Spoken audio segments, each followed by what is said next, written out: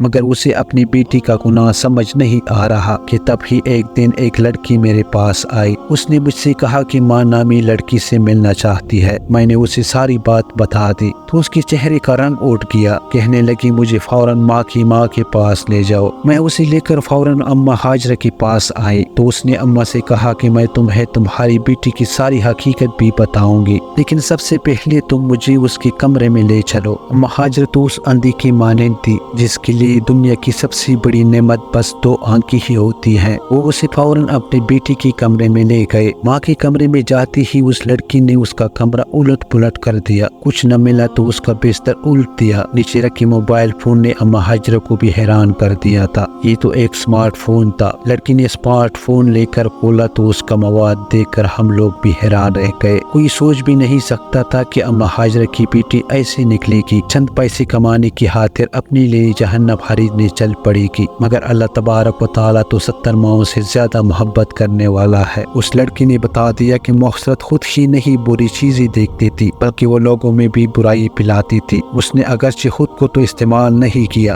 مگر ادھر ادھر ایسا نزیبہ مواد دوسروں کو دکھا کر اپنے لیے قبر میں عذاب خرید لیا۔ یہ ماں کی خوش قسمتی تھی کہ اس کے موبائل پر کسی قسم کا کوڈ نہیں تھا، کیونکہ اس کی ماں کو نظر نہیں آتا تھا تو اسے کوڈ لگانے کی ضرورت محسوس نہ ہوئی، اور ماں سے چھپ کر موبائل استعمال کرتی رہی، اور اس لڑکی نے ماں کے فون سے وہ ساری چیزیں ڈیلیٹ کر دی۔ چنانچہ ماں کی قبر سے سام ہٹ کے اس کے ماں کے دل کو بھی قرار آ گیا۔ ناظرین، اب آپ سوچیں گے کہ آخر اس میں کیا مسئلہ ہے؟ یقین مانیے اگر اللہ تبارک و تعالیٰ نے وہاں پر کرم نہ کیا ہوتا تو اس لڑکی کو ماں کے گھر نہ بھیجتا۔ یہ تو ماں کے گناہوں کو معاف کروانے کا ایک بہانہ تھا۔ بس یہی وہ دن تھا جب میں نے قرآن پاک سے اپنا رشتہ پھر سے استوار کر لیا، کیونکہ سمجھ گئی تھی کہ حافظ کبھی بھی اللہ تبارک و تعالیٰ کی قہر میں نہیں آ سکتا۔ ناظرین، اسی امید کے ساتھ اجازت دیجیے، ملتے ہیں بہت جلد ایک نئی تاریخی، تحقیقی اور معلوماتی ویڈیو کے ساتھ۔ اللہ نگہبان۔